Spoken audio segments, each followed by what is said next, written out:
قدر اللهم قبره الكريم بعرف شديد من صلاة وتسليم. اللهم صل وسلم وبارك صلواتي على النبي مع سلامي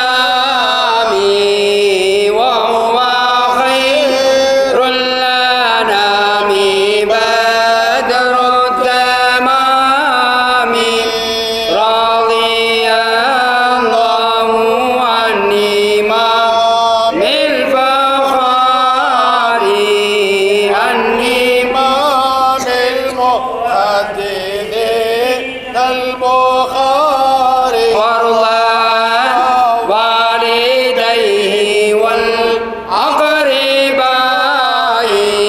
وشبيب باشتياق مدح البخاري صل سلم على النبي وآله وعلى صحبه والإمام البخاري ناتي على النبي مع سلامي وهو خير الأنام بدر التمام.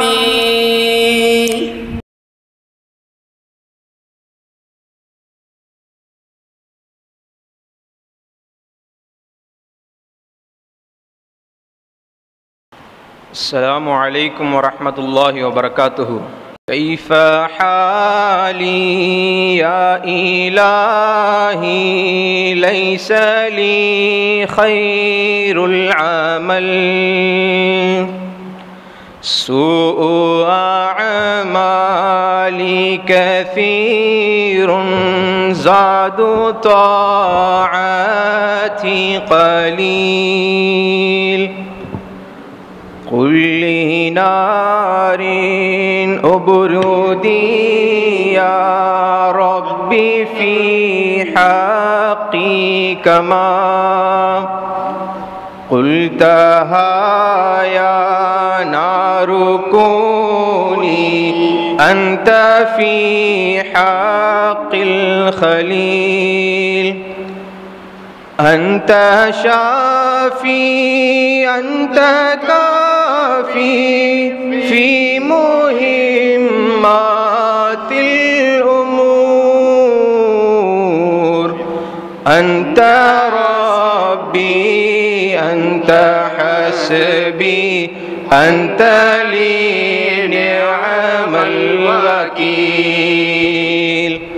لا إله إلا الله لا إله إلا الله لا إله إلا الله محمد رسول الله.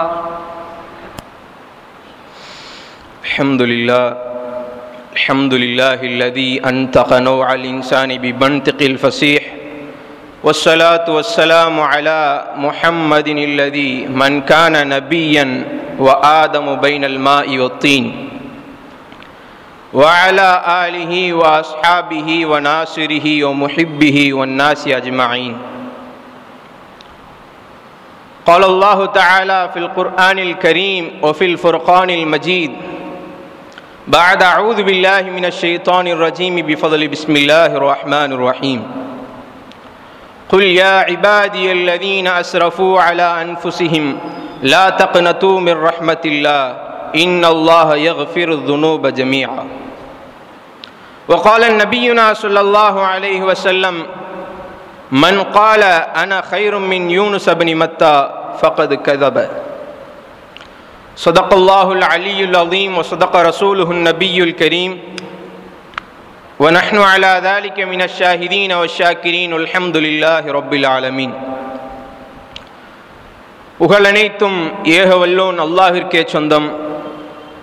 ஸலாத்தும் சலாமும் நம் உயிரிலும் மேலான முத்து முஹம்மது முஸ்தபா ஸல்லல்லாஹு அலைஹி வஸல்லம் அவர்களின் மீதும் சத்திய சஹாபாக்கள், தாபிஈன்கள், தபஅ தாபிஈன்கள், நல்லோர்கள், நாதாக்கள், மேலும் நம் அனைவர்களின் மீதும் என்றென்றும் பொழிந்து கொண்டிருக்கட்டுமாக.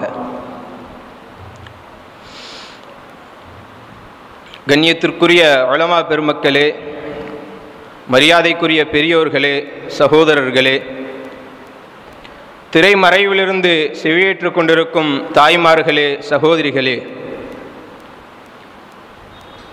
அஸஹுல் குதுபி பஅத கிதாபில்லா,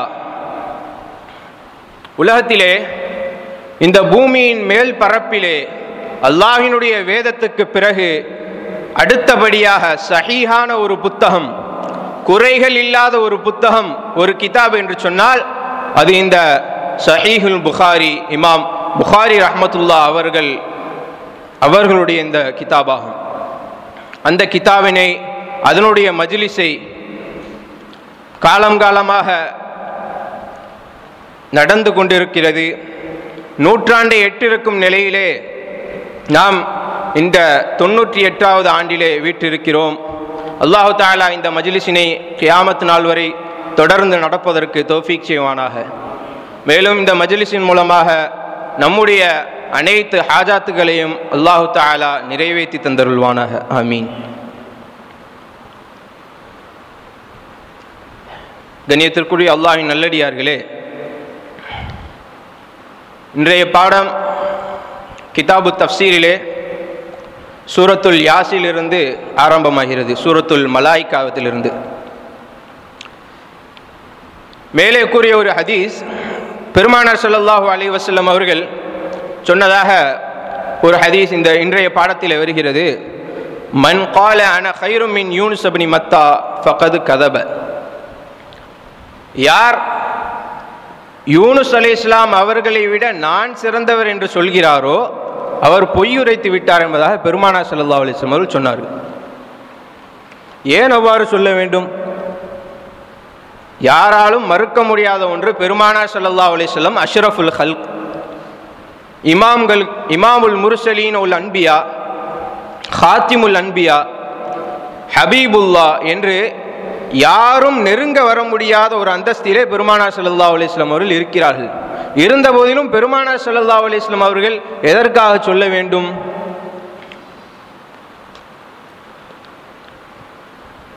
அல்லாமா முல்லா அலி காரி ரஹ்மத்துல்லாஹி அவர்கள் தங்களுடைய கிதாபான ஷரஹு ஃபிக்ஹுல் அக்பரிலே பெருமானார் ஸல்லல்லாஹு அலைஹி வஸல்லம் அவர்கள் அனைத்து நபிமார்களுடையும் சிறந்தவர்கள் என்ற ஒரு வாதத்திலே அவர்கள் தங்களுடைய கருத்துக்களையும் ஆதாரங்களையும் அடுக்கிறார்கள். அந்த ஆதாரத்திலே 2 வகையாக தங்களுடைய ஆதாரத்தை வெளிப்படுத்துகிறார்கள். மஅகூலி, மன்கூலி என்பதாக. மன்கூல் என்றால் ஆய்வுபூர்வமான, அதற்கென்று ஹதீஸ் ரிவாயத்துகள், குர்ஆன் ஆயத்துகள், இதை ஆதாரம் காட்டி சொல்லுவது மன்கூல். இரண்டாவது மஅகூல், அறிவுபூர்வமான ஆதாரம். மன்கூல், முதலாவது மன்கூலுடைய ஆதாரத்திலே பெருமானார் ஸல்லல்லாஹு அலைஹி வஸல்லம் அவர்களுடைய சிறப்பை பற்றி அல்லாமா முல்லா அலி காரி ரஹ்மத்துல்லாஹி அவர்கள் சொல்கிறார்கள். நாயகம் ஸல்லல்லாஹு அலைஹி வஸல்லம் அவர்கள் ஒரு ஹதீஸிலே சொல்லியிருக்கிறார்கள்,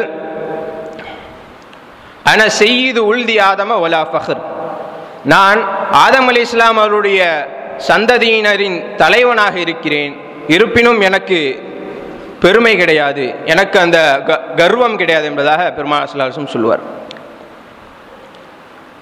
அதை சொல்லிவிட்டு அல்லாமா முல்லா அலி காரி ரஹ்மத்துல்லாஹி அவர்கள் சொல்கிறார்கள், இந்த ஒரு ஹதீஸை நாம் பெருமானார் ஸல்லல்லாஹு அலைஹி வஸல்லம் அவர்கள் மற்ற நபிமார்களை விட சிறந்தவர்கள் என்றதுக்கு ஆதாரமாக எடுத்தால் அது சரியாகாது. ஏன் அப்படின்னா, பெருமானார் ஸல்லல்லாஹு அலைஹி வஸல்லம் சொன்னாங்க, ஆனா செய்து உல்தி ஆதம் அலைஹிஸ்ஸலாம் அவருடைய வம்சாவளிகளுக்கு, அவருடைய குழந்தைகளில் நான் சிறந்தவன், அவருடைய குழந்தைகளுக்கு நான் தலைவர் என்பதாக கூறியிருந்தாலும் ஆதம் அலைஹிஸ்ஸலாம் அதிலே உள்வரவில்லை என்பதாக கூறுகிறார்கள். எனவே ஏனென்றால் ஆதம் அலைஹிஸ்ஸலாமுடைய உல்திலே, அவருடைய அவுலாதுகளிலே யாரெல்லாம் வருகிறார்கள்? அனைத்து நபிமார்களும் வருகிறார்கள். இப்ராஹிம் அலைஹிஸ்ஸலாம் அவர்களும் வருகிறார்கள். உலுல் அஸ்முடைய அனைத்து நபிமார்களும் வருகிறார்கள். இப்ராஹிம் அலைஹிஸ்ஸலாம் அவர்கள் ஆதம் அலைஹிஸ்ஸலாம் அவர்களை விட உயர்ந்தவர்கள் தான். இருந்தபோது பெருமானார் ஸல்லல்லாஹு அலைஹி வஸல்லம் அவர்கள் செய்து உல்தி ஆதம் என்பதாகத்தான் சொன்னார்களே, செய்து ஆதம் என்பதாக சொல்லவில்லை என்பதாக ஒரு கருத்து வேறுபாடு ஏற்படலாம். அதனால் நான் இவ்வாறு என்னுடைய கருத்தை கூறுகிறேன் என்பதாக தங்களுடைய ஆதாரத்தை பின்வருமாறு கூறுகிறார்கள். முஸன்னிஃப் அவர்கள் கூறும் பொழுது குர்ஆனினுடைய ஒரு ஆயத்தை எடுத்து குன்தும் கைர உம்மத்தின் உஹ்ரிஜத் லின்னாஸ், அது யாரை பற்றியது?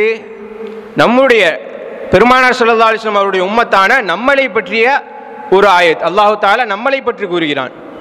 குன்தும் கைர உம்மத்தின், நீங்கள் உம்மத்துமார்களில் எல்லாம் சிறந்த உம்மத்தாக இருக்கிறீர்கள், எல்லா உம்மத்துமார்களை விடும் சிறந்த உம்மத்தாக இருக்கிறீர்கள். உஹ்ரிஜத் லின்னாஸ், மக்களுக்காக உங்களை வெளியேற்றினேன், மக்களுக்காக உங்களை கொண்டு வந்தேன் என்பதாக அல்லாஹ் தஆலா குர்ஆனிலே கூறுகிறான். அப்படி இப்ப குன்தும் கைர உம்மத்தின் உஹ்ரிஜத் லின்னாஸ் என்பது உம்மத்தை பற்றி தானே, நாயகத்தை பற்றி அல்லையே என்று என்ற ஒரு கேள்வி எழும் பொழுது அல்லாமா முல்லா அலி காரி அவர்கள் புர்தாவினுடைய ஒரு அடியை சொல்லி காண்பிக்கிறார்கள்.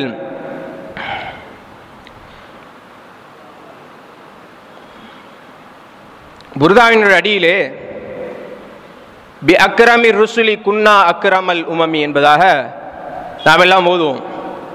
அதிலே பூசி ரஹ்மத்துல்லாஹி அவர்கள் சொல்லும் பொழுது பி அக்ரமி ருசுலி குன்னா அக்ரமல் உமமி, சங்கை மிக்க நபியின் மூலமாக நாமும் சங்கையான உம்மத்தாக மாறினோம் என்பதாக அவர்கள் குறிப்பிட்டு காட்டுகிறார்கள். ஆக இந்த உம்மத்தின் மூலமாக பெருமானார் ஸல்லல்லாஹு அலைஹி வஸல்லம் அவருடைய உயர்வை உணர்த்த வேண்டிய நிலை ஏன் என்றால், பெருமானார் ஸல்லல்லாஹு அலைஹி வஸல்லம் அவர்கள் இந்த உம்மத்திற்கு வந்த பொழுது இந்த உம்மத்தினுடைய நிலை எந்த அளவு மோசமாக இருந்தது, அதை இமாம் கௌனவி ரஹ்மத்துல்லாஹி அலைஹி அவர்கள் தங்களுடைய ஷரஹுல் உம்தத்துன் நஸஃபி என்ற கிதாபிலே விளக்கி கூறுகிறார்கள். ஒரு மனிதன், இன்சான் என்பவன், மனிதர்கள் மூன்று வகையாக இருப்பார்கள். ஒன்று காமில், ஒன்று நாக்கிஸ் குறையுடையவர், இரண்டாவது காமில் பரிசுத்தமானவர் பரிபூர்ணமானவர், லா யக்திரு அலா தக்மீலி கைரிஹி என்றாலும் பிறரை பரிபூர்ணப்படுத்துவதற்கு உறுதி இல்லாதவர், பிறரை பரிபூர்ணப்படுத்துவதற்கு தகுதி இல்லாதவர். மூன்றாவது காமிலுன் ஒ முக்கம்மிலுன், தானும் பரிபூர்ணமானவர் மற்றவரையும் பரிபூர்ணப்படுத்துவதற்கு தகுதியுடையவர் என்பதாக. இதிலே பெருமானார் ஸல்லல்லாஹு அலைஹி வஸல்லம் அவர்கள் மூன்றாவது வகையான காமிலுன் ஒ முக்கம்மிலுன், தானும் பரிபூர்ணமானவர்கள் மக்களையும் பரிபூர்ணப்படுத்தக்கூடியவர்கள். அப்படி பெருமானார் ஸல்லல்லாஹு அலைஹி வஸல்லம் அவர்கள் பரிபூர்ணப்படுத்தியது எப்படி? நாயகம் ஸல்லல்லாஹு அலைஹி வஸல்லம் அவருடைய மக்தம், அவருடைய வருகையின் போது இந்த உலகம் எப்படி இருந்தது, மக்கள் எல்லாம் எந்தெந்த விஷயங்களில் எல்லாம் வீழ்ந்து இருந்தார்கள், இமாம் அவர்கள் அந்த நிலையின் அந்த உலகத்தின் நிலைப்பாட்டினை விவரித்து கூறுகிறார்கள். நாயகம் வரும்பொழுது முந்தைய ஷரியாத்தில் எல்லாம் அதன் அஸ்திவாரத்தை இழந்திருந்தது. முன்னாடி இருந்த அஹ்காம்கள், சட்ட திட்டங்கள் எல்லாம் நீங்கக்கூடிய நிலைமையிலே இருந்தது. அநியாயம் என்பது வெளிப்படையாக இருந்தது, அழிச்சாட்டையம் என்பது அழிக்க முடியாத அடையாளமாக இருந்தது. மேலும் இறை மறுப்பு என்பது பூமியில் எல்லா புறத்திலும் பரவி கிடந்தது. அரபியர்களோ சிலை வணக்கத்தை, சிலைகளை தங்களது இலாவாக, தங்களுடைய தேவையை பூர்த்தி செய்பவைகளாக எண்ணிக்கொண்டிருந்தார்கள். மேலும் பெண் சிசு கொலை என்பது ஒரு கட்டாய சடங்காக இருந்தது. ஃபசாது செய்வது நிரந்தரமான ஒரு வழிமுறையாக இருந்தது. மேலும் இரத்தத்தை ஓட்டுவது அக்காலத்து மக்களின் இயற்கை குணமாக இருந்தது. மோசடி செய்வதும் வழிப்பறி செய்வதும் லாபமிக்க வியாபாரமாக இருந்தது. இதையெல்லாம் விட ஒரு பெரிய கொடுமை, தன்னை பெற்றெடுத்த தாயன்றி தந்தையின் வேறொரு மனைவியை தந்தையின் மரணத்திற்கு பிறகு திருமணம் முடிப்பதை ஒரு வழக்கமாக கொண்டிருந்தார்கள். மேலும் ரோம் வாசிகள் எல்லா நாடுகளையும் எல்லா ஊர்களையும் அழித்து ஆக்கிரமிப்பு செய்து தங்களுடைய சிலை வணக்கத்தை பரப்பி கொண்டிருந்தார்கள். அடுத்ததாக நம்முடைய தாய் திருநாடு, நாம் இன்று இஸ்லாத்திலே ஈமானோடும் இஸ்லாமோடும் இஸ்லாத்தினுடைய அனைத்து அடையாளங்களோடும் வாழ்ந்து கொண்டிருக்கிறோமே, இந்த தாய் திருநாட்டிலே, இந்த தாய் திருநாட்டினுடைய நிலைமையை பற்றி கூறும் பொழுது, வஜும்ஹூருல் ஹிந்தி லா யஅரிஃபூன இல்லா இபாதத்தில் அவ்சானி வ இஹ்ராகி அன்ஃபுஸிஹிம் பின் நீரான். அன்றைய காலத்திலே இந்தியர்கள் எப்படி இருந்தார்கள் என்றால், சிலை வணக்கத்தையும் தீயில் தன்னை இட்டு எரித்துக் கொள்வது, முன்னாடியெல்லாம் நாம் கேள்விப்பட்டிருப்போம் அல்லவா, பழைய காலத்திலே உடன்கட்டை ஏறுவது, அது போன்ற மோசமான வழிமுறைகள் எல்லாம் இருந்தது. அதை தவிர வேறொன்றும் தெரியாத நிலை இந்திய மக்களுக்கு இருந்தது. மேலும் யூதர்கள் தங்களுக்கு கொடுக்கப்பட்ட கிதாபினை, தௌராத்தை திருத்தி எழுதக்கூடியவர்களாக, தனக்கு சாதகமான விஷயங்களை காண்பித்து கொண்டு பாதகமான விஷயங்களை மாற்றி எழுதக்கூடியவர்களாக இருந்தார்கள். ஈசா அலைஹிஸ்ஸலாம் அவர்களை மறுத்து கொண்டிருந்தார்கள். நஸ்ரானிகள், கிறித்துவர்கள் முக்கடவுள் கொள்கையை பின்பற்றி கொண்டிருந்தார்கள்.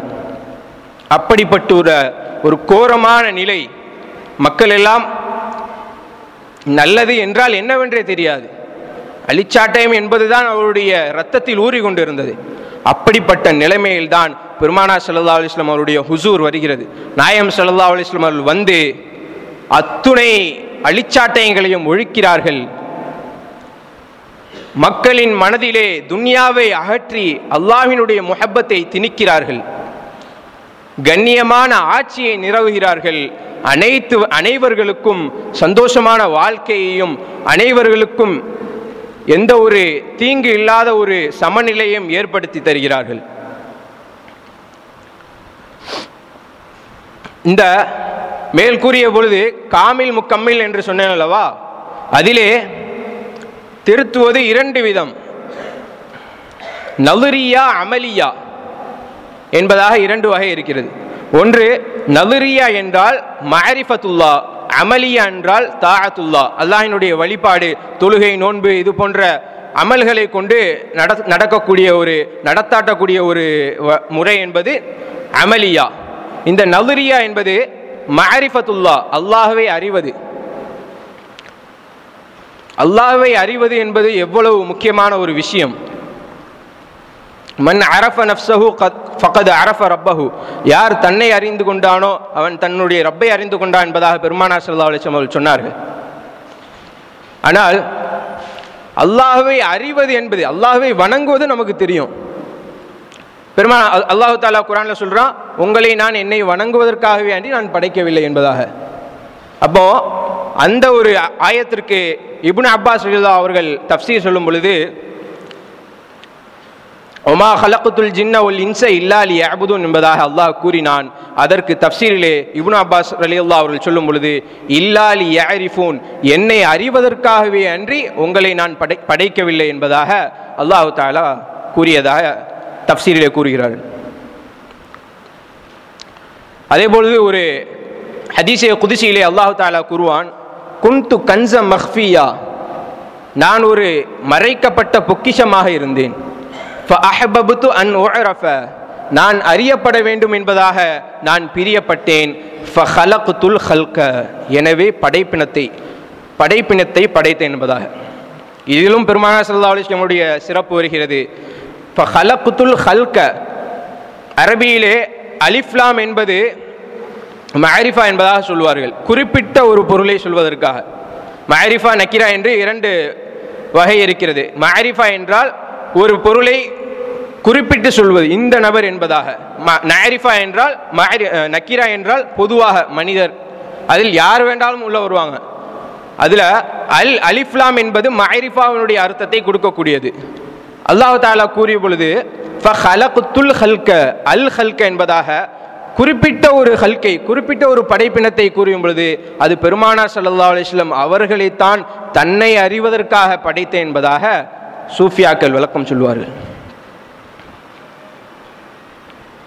பெருமானார் ஸல்லல்லாஹு அலைஹி வஸல்லம் அவருடைய வாழ்க்கையிலே அந்த மஅரிஃபத்துல்லா, அல்லாஹ்வினுடைய அறிவை, அல்லாஹ்வை அறிய வைப்பதிலே மக்களை எந்த அளவிற்கு உபயோகப்படுத்தினார்கள், மக்களை எந்த அளவுக்கு பரிச்சயப்படுத்தினார்கள் என்றால், இன்று நாம் எதையெல்லாம் இஸ்லாம் என்று சொல்கிறோமோ, இஸ்லாம் என்றால் நம்முடைய மனதிற்கு எதுவெல்லாம் ஞாபகம் வரும்?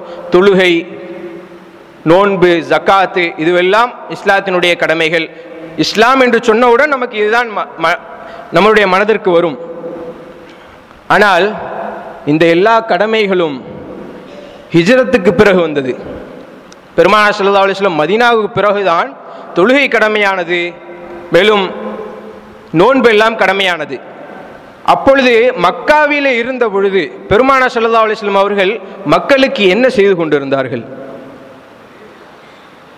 மக்காவில் இருந்த பொழுது பெருமானார் ஸல்லல்லாஹு அலைஹி வஸல்லம் அவர்கள் மக்களுக்கு என்ன செய்து கொண்டிருந்தார்கள்? ஆண்டுகள் 12 அல்லாஹு தஆலாவினுடைய மாரிஃபத்தை, அல்லாஹ்வை பெருமானார் ஸல்லல்லாஹு அலைஹி வஸல்லம் அவர்கள் சஹாபாக்களுக்கு அறிவித்துக் கொண்டிருந்தார்கள். அல்லாஹ் என்றால் யார், அவனுடைய உலூஹியத் என்ன, அவன் தேவையை பரிபூர்ணப்படுத்தக்கூடியவன், அவனை அன்றி வேறு யாரும் நம்முடைய தேவையை பரிபூர்ணப்படுத்த முடியாது. நமக்கு எந்த புறத்திலிருந்து உதவி வந்தாலும் அதிலே அல்லாஹ்வினுடைய உதவிதான் இருக்கிறது. மக்கள் அதனுடைய நிஸ்பத்தாக தொடர்ச்சியாக இருக்கிறார்களே அன்றி அல்லாஹ் தான் அல்டிமேட்டாக நமக்கு உதவியை கொடுத்து கொண்டிருக்கிறார் என்பதாக பெருமானார் ஸல்லல்லாஹு அலைஹி வஸல்லம் அவர்கள் ஆண்டுகள் 12 சஹாபாக்களுக்கு கூறினார்கள். அதை கூற போய்த்தானே இந்த குரானிலே தொழுகை நோன்பினுடைய கடமை வருவதற்கு முன்பதாக சஹாபாக்கள் எல்லாம் தன்னுடைய உயிர் போகும் என்ற நிலையிலும் கூட ஈமானை விடாமல் தன்னுடைய இறுதி மூச்சு வரையிலும் ஈமானை நாவில் மொழிந்து கொண்டிருந்தார்களே. அப்படி என்றால் அந்த மஅரிஃபத்துல்லாஹ், அந்த ஆண்டுகள் 12 பெருமானார் ஸல்லல்லாஹு அலைஹி வஸல்லம் சஹாபாக்களுக்கு புகட்டிய பாடம் அவர்களை ஷஹீதாகுவதற்கும் அந்த அளவிற்கு அவர்களுக்கு தக்வாவை கொடுத்தது. ஆக இந்த ஒரு கருத்தை கூறி அல்லாமா கௌனவி ரஹ்மத்துல்லாஹி அவர்கள் தங்களுடைய கிதாபிலே ஷரஹ் உம்தத்துன் நஸஹி என்ற கிதாபிலே கூறியதாக அல்லாமா முல்லா அலி காரி ரஹ்மத்துல்லாஹி அவர்கள் தங்களுடைய கிதாபான ஷரஹுல் விகாயாவிலே குறிப்பிடுகிறார்கள். அடுத்ததாக இன்றைய பாடத்திலே ஒரு ஹதீஸ் பெருமானார் ஸல்லல்லாஹு அலைஹி வஸல்லம் அவர்கள் கூறுகிறார்கள். அன் அபீ ஹுரைரா ரலியல்லாஹு தஆலா அன்ஹு قال النبي صلى الله عليه وسلم إن عفريتا من الجن تفلت علي البارحة أو كلمة نحوها ليقطع علي الصلاة فأمكنني الله وأردت أن أربط إلى سارية من سوار المسجد. நான் இரவு தொழுகை தொழுது கொண்டிருந்தேன். அப்பொழுது ஒரு ஜின் என்னை குறுக்கிட்டது, என்னை தொழுகையிலிருந்து விடுவிப்பதற்கு நாடியது. அல்லாஹு தஆலா என்னை தொழுகையிலே தரிப்படுத்தி வைத்தான். இருந்த போதிலும் நான் அந்த ஜின்னை இந்த மஸ்ஜிதினுடைய தூண்களில் ஒரு தூணிலே கட்டி போட்டு, அது நாளை காலை விடிந்த பிறகு நீங்கள் எல்லாம் அதை பார்க்க வேண்டும் என்பதாக நாடினேன். அந்த சமயத்திலே ஃபதக்கர்து அஹி கௌல சுலைமான் அலைஹிஸ்ஸலாம், என்னுடைய சகோதரர் சுலைமான் அலைஹிஸ்ஸலாம் அவருடைய சொல், அவருடைய வேண்டுதல், இறைவனிடம் வேண்டிய ஒன்று என்னுடைய மனதிற்கு வந்தது. என்ன சொன்னார்கள் என்றால், ஹபுலி முல்கல் லா யம்பகி லி அஹதிம்,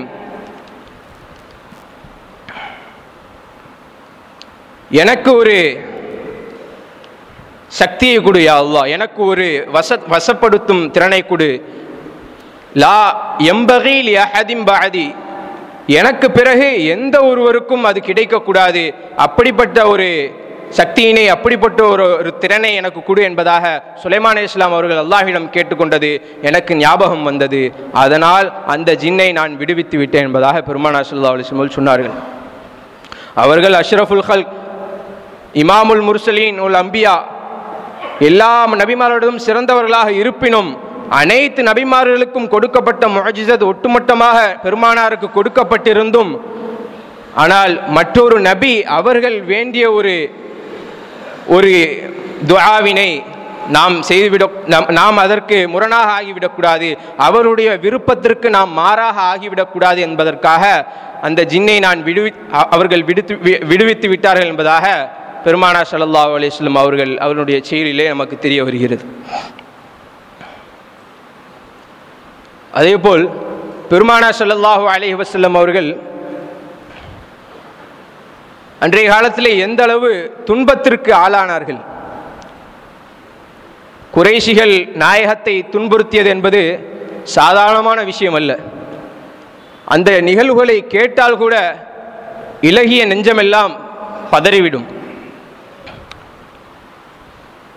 அதே போன்று இன்றைய பாடத்திலே வரக்கூடிய ஹதீஸ், ஹத்தஸனி உர்வத் இப்னு ஸுபைர் ரலியல்லாஹு தஆலா அன்ஹு قال قلت لعبد الله بن عمرو بن العاص. உர்வத் இப்னு ஸுபைர் ரலியல்லாஹு அவர்கள் கூறுகிறார்கள், நான் அப்துல்லாஹ் இப்னு அம்ர் இப்னு ஆஸ் ரலியல்லாஹு அவர்களிடம் கேட்டேன், அக்பிர்னி பி அஷத்தி மா ஸனஅல் முஷ்ரிகூன பி ரசூலில்லாஹி ஸல்லல்லாஹு அலைஹி வஸல்லம். முஷ்ரிக்கீன்கள் பெருமானார் ஸல்லல்லாஹு அலைஹி வஸல்லம் அவர்களுக்கு செய்ததிலே மிக கொடுமையான ஒரு விஷயம் எது, அதை எனக்கு அறிவியுங்கள் என்பதாக நான் கேட்டேன் என்பதாக கூறிய பொழுது அப்துல்லாஹ் இப்னு அம்ர் இப்னு ஆஸ் ரலியல்லாஹு அவர்கள் சொல்வார்கள், பைனான ரசூலுல்லாஹி ஸல்லல்லாஹு அலைஹி வஸல்லம் யுஸல்லி பி ஃபனாயில் கஅபதி. கஅபாவிற்கு அருகிலே பெருமானார் ஸல்லல்லாஹு அலைஹி வஸல்லம் அவர்கள் தொழுது கொண்டிருந்தார்கள். அந்த சமயத்திலே உக்பா என்ற ஒரு காஃபிர், மக்கத்து காஃபிர் வந்து பெருமானார் ஸல்லல்லாஹு அலைஹி வஸல்லம் அவருடைய தோள் புஜத்தை பிடித்து அவருடைய ஆடையால் நாயகத்தினுடைய கழுத்தை இறுக்கமாக கட்டி விடுவான். இதை பார்த்தவுடன் அபூபக்கர் ரலியல்லாஹு அவர்கள் ஓடி வந்து பெருமானார் ஸல்லல்லாஹு அலைஹி வஸல்லம் அவருடைய கழுத்தில் இருக்கப்பட்டிருந்த அந்த ஆடையினை அகற்றிவிட்டு கேட்பார்கள், தக்துலூன ரஜுலன் அன் யகூல ரப்பி அல்லாஹ். ஒரு மனிதன் என்னுடைய இறைவன் அல்லாஹ் என்று சொன்னதற்கா அவரை கொல்வதற்காக முனைகிறீர்கள். வகத் ஜாஅக்கும் பில் பையினாத்தி மிர் ரப்பிக்கும். மேலும் உங்களுடைய இறைவனிடத்திலிருந்து தெளிவான அத்தாட்சிகளை கொண்டு வந்ததற்காகவா அந்த ஒரு மனிதரை நீங்கள் கொல்ல நினைக்கிறீர்கள் என்பதாக அபூபக்கர் ரலியல்லாஹு அவர்கள் நாயகத்தின் மீதான பாசத்திலும் அந்த நிகழ்வின் மீதான ஆதங்கத்திலும் சொல்கிறார்கள். இப்படி பெருமானார் ஸல்லல்லாஹு அலைஹி வஸல்லம் அவர்கள் அந்த மக்கத்து காஃபிர்களால், மார்க்க விரோதிகளால் எவ்வளவு துன்பங்கள் துயரங்களை சந்தித்திருக்கிறார்கள் நாம் எல்லாம் கேட்டிருப்போம். தாயிஃபிலே எத்துணை துன்பங்கள். மேலும் பெருமானார் ஸல்லல்லாஹு அலைஹி வஸல்லம் அவர்கள் அதே போன்று ஒரு காபாவிலே தொழுது கொண்டிருக்கும் பொழுது ஒரு காஃபிர் நாயகம் ஸல்லல்லாஹு அலைஹி வஸல்லம் சுஜூதிலே இருக்கும் சமயத்திலே ஒட்டகத்தினுடைய கழிவை அவர்களுடைய முதுகிலே வைத்து விடுவான். அம்மா ஃபாத்திமா ரலியல்லாஹு தஆலா அன்ஹா அவர்கள் வந்து அதனை அகற்றி நாயகத்தை தழுவி அருவார்கள். அப்படி அந்த ஒரு கூட்டம் நாயகத்திற்கு எவ்வளவு துன்பங்கள் செய்த போதும் பெருமானார் ஸல்லல்லாஹு அலைஹி வஸல்லம் அவர்கள் கை தூக்கி ஒரு பதுவா செய்து விடவில்லை. தாயிஃபில் எல்லாம் அந்த நிகழ்வுக்கு பிறகு மலக்குமார்கள் இறங்கி, நாயகமே உங்களுடைய ஒரு அசைவு போதும், உங்களுடைய ஒரு வார்த்தை போதும் இந்த இரண்டு மலைகளுக்கு மத்தியில் இருக்கக்கூடிய இந்த ஒரு ஊரை நசுக்கி கொன்று விடுகிறோம் என்பதாக மலக்குகள் எல்லாம் ஆதங்கத்தில் இருந்த போதும் பெருமானார் ஸல்லல்லாஹு அலைஹி வஸல்லம் அவர்கள் இல்லை, இவர்கள் ஈமான் கொள்ளாவிட்டாலும் இவர்களுக்கு பின்னாடி வரக்கூடிய சந்ததியினர்களாவது ஈமான் கொள்வார்கள் என்பதாக பெருமானார் ஸல்லல்லாஹு அலைஹி வஸல்லம் அவர்கள் கருணையே உருவான நாயகம் தன்னுடைய குணத்தினை காண்பித்தார்கள். இப்படி ஒரு பக்கம் நாயகம் ஸல்லல்லாஹு அலைஹி வஸல்லம் அவர்கள் இவ்வளவு துன்பங்கள் அனுபவித்துக் கொண்டிருந்த நிலையிலும் அவர்கள் இந்த உம்மத்தின் மீது வைத்திருந்த பற்று, அவர்களுக்கு ஏதோ ஒன்று நேர்ந்து விடுமோ என்று என்றுமே அஞ்சிக் கொண்டிருந்த ஒரு விஷயம். அதை பற்றி இந்த ஹதீஸிலே பெருமானார் ஸல்லல்லாஹு அலைஹி வஸல்லம் அவர்கள் உறங்கிக் கொண்டிருந்தார்கள். அப்பொழுது திடீரென விழித்து இந்த ஹதீஸினை ஆயிஷா ரலியல்லாஹு அவர்கள் அறிவிக்கிறார்கள், நான் பெருமானார் ஸல்லல்லாஹு அலைஹி வஸல்லம் அவர்களை மிக பெரிய சிரிப்பாக, பல் தெரியும் அளவுக்கு சிரிப்பாக சிரித்து பார்த்ததில்லை. அவர்கள் சிரிப்பதெல்லாம் லேசாக புன்முறுவல் பூர்ப்பது மட்டும்தான். ஒருமுறை நாயகம் ஸல்லல்லாஹு அலைஹி வஸல்லம் அவருடைய முகத்தை நான் பார்த்து கொண்டிருந்தேன். அவருடைய முகத்திலே ஏதோ ஒரு சோகம் தென்பட்டது. உடனே நான் கேட்டேன், யா ரசூலல்லாஹ், எதற்காக உங்களுடைய முகத்தினிலே சோகம் தென்படுகிறது? வெளியிலே அழகான காற்று அடிக்கிறது, கருமேகங்கள் எல்லாம் சூழ்ந்திருக்கிறது. ஆனால் மக்கள் எல்லாம் மழை வரப்போகிறது என்ற ஒரு ஆதரவிலே இருக்கிறார்கள். ஆனால் தாங்களுமோ தங்களுடைய முகத்திலோ ஒரு பயம் கலந்த ஒரு பயம் கலந்த ஒரு கலவை தெரிகிறதே, தங்களுடைய முகத்திலே ஒரு சோகம் தெரிகிறது என்பதாக பெருமானார் ஸல்லல்லாஹு அலைஹி வஸல்லம் அவரிடத்திலே ஆயிஷா நாயகி கேட்ட பொழுது பெருமானார் சொன்னார்கள், முந்தைய கூட்டத்திலே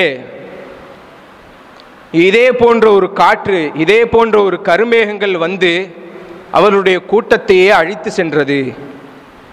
அப்படியே அந்த கூட்டத்தினர்கள் கருமேகத்தையும் காற்றையும் கண்டபொழுதும் அவர்கள் சொன்னார்கள், காலு ஹாதா ஆரிலு மும்திருனா, இது நமக்கு மழையை தரக்கூடிய ஒரு காற்றாகவும் மழையை தரக்கூடிய ஒரு கருமேகமாகவும் இருக்கிறது என்பதாகத்தான் அவர்களும் எண்ணினார்கள். ஆனால் அந்த காற்று அவர்களை அழித்து சென்றது. இதே போன்று என்னுடைய உம்மத்திற்கு ஆகிவிடக்கூடாது என்பதாக பெருமானார் ஸல்லல்லாஹு அலைஹி வஸல்லம் அவர்கள் பதறினார்கள். என்னதான் தன்னை அவ்வளவு துன்பங்களிலே உள்ளாழ்த்தினாரும் பெருமானார் ஸல்லல்லாஹு அலைஹி வஸல்லம் அவர்கள் இந்த உம்மத்தினர்களுக்கு, இந்த கூட்டத்திற்கு எந்த ஒரு கேடும் வந்துவிடக்கூடாது என்பதாக அதிலே மிகவும் குறிக்கோளாக இருந்தார்கள். அதாபு வந்தால் பாவிகளுக்கு தானே வரும், நமக்கு வராதே, நல்லவர்களுக்கு வராதே. அஞ்சைனா மஅஹு, அல்லாஹ் தஆலா குர்ஆனிலே கூறும் பொழுது எந்தெந்த விஷயங்களில் எல்லாம் அதாபினுடைய விஷயத்திலே சொல்லும் பொழுது, அந்த எந்த ஒரு நபிமாருடைய கூட்டத்தினுடைய வரம்பு மீறலின் காரணமாக அல்லாஹ் தஆலா அழித்தானோ அவர்களில் அந்த வரம்பு மீறலின் பொழுது அழிவு ஏற்படும் பொழுது அந்த நபிமார்களையும் அவர்களிலே உள்ள ஈமான் கொண்டவர்களையும் அல்லாஹ் தஆலா காப்பாற்றி விடுவான். அதே போலதான் லூத் அலைஹிஸ்ஸலாம் அவருடைய காலத்திலும் சரி, நூஹ் அலைஹிஸ்ஸலாம் அவருடைய காலத்திலும் சரி. ஆனால் பெருமானார் ஸல்லல்லாஹு அலைஹி வஸல்லம் அவர்கள் எப்படியும் ஈமான் கொண்டவர்கள் தப்பித்து விடுவார்கள் தானே, என்றாலும் பெருமானார் ஸல்லல்லாஹு அலைஹி வஸல்லம் அவர்கள் அழிவை ஏன் அஞ்ச வேண்டும்? அல்டிமேட்டாக யார் அதிலே அந்த அழிவுக்கு உள்ளாக போகிறார்கள்? காஃபிர்கள் தான். பெருமானார் ஸல்லல்லாஹு அலைஹி வஸல்லம் அவர்கள் கருணையே உருவானவர்கள். லா யுஜ்ஸிஉ ஸய்யிஅத பிஸ்ஸய்யிஆ வலாக்கின் யஅஃபு வ யஸ்ஃபஹு, ஒரு தீங்குக்கு பதிலாக தீங்கை செய்யக்கூடியவர்கள் அல்ல, மாறாக அவர்களை மன்னித்து அவர்களுக்கு கிருபை செய்யக்கூடியவர்கள். அப்படிப்பட்ட நல்குணமுடையவர்கள் பெருமானார் ஸல்லல்லாஹு அலைஹி வஸல்லம் அவர்கள். மேலும் இறுதியாக ஒரு ஆயத் இன்றைய பாடத்திலே சூரத்துல் ஜுமரிலே வரக்கூடியது. மேலே சொன்ன ஒரு ஆயத்து தான், குல் யா இபாதியல்லதீன அஸ்ரஃபு அலா அன்ஃபுஸிஹிம் லா தக்னது மிர் ரஹ்மத்தில்லாஹ்,